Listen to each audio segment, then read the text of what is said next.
Wano's world. My baby mama trippin', she been going through my phone. Tired of me cheating, I can't leave these hoes alone. Hella pics, hella tips on my cash app. It's like, hold up. Why has nobody ticketed? Why has nobody been fined? Why has nobody been charged for a misdemeanor? The liquor store wasn't charged with selling these kids alcohol. Their parents wasn't charged with knowing they was in possession of alcohol. Like, what are we talking about here? I'm in Michigan. As a parent, we have a nice downtown, and they're making it more family oriented. But if you're a teenager, mind you, you're 16, 17, 15-year-old teenager, if they're downtown hanging out past 7:50, they're going to get arrested and you get a ticket. So if in my state, my kid can't be outside without me after 7:50 p.m. in the summertime with the magnificent downtown where there's all parks and plays, stores, restaurants, and whatever the hell else my son does downtown at 15 years old. It's a whole nother conversation. We get arrested. Well, he gets arrested, I get ticketed, I get fined. If it happened too many times, I get arrested. Cost of being a parent, I guess. How is this able to go on? And they're doing this to me. Well, I haven't, my son has been home before that time, or his mother was, one of us was present.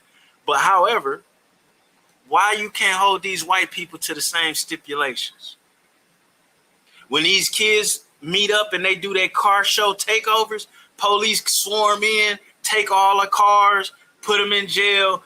We got to work it out.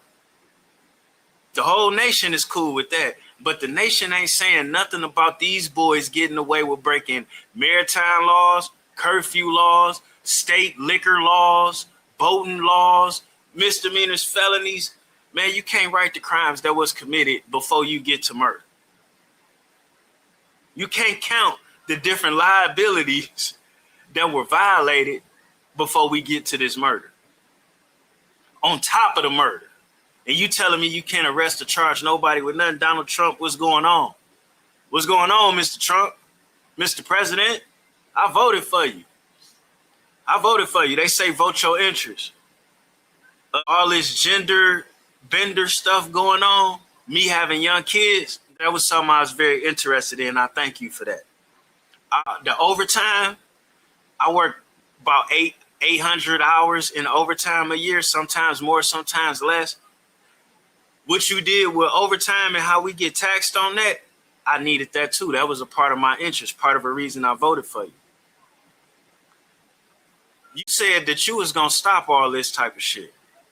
You didn't put no race on it, which I understand. But you said you was going to stop all this shit. You was trying to get the illegal criminals that was committing these type of crimes out of here. What about these two-legged dogs that's committing these type of crimes? And that was on federal land. Federal waters at a federally owned island. Y'all should have been involved. Let's not make it about race. It ain't got to be about race at all. Somebody died. The perpetrators that committed the crime is still out there. We got proof they committed the crime and they still out there. Do your fucking job, man. How about that? We ain't got to say nothing about race. It don't become racist until you refuse to do your job because it happened to a black person. That's what the fuck makes it racist. Not me calling out your refusal to do your job. Y'all already letting these other people tell y'all what to do, which is funny. The Asians own all type of stuff. They taking over neighborhoods. So are the Indians.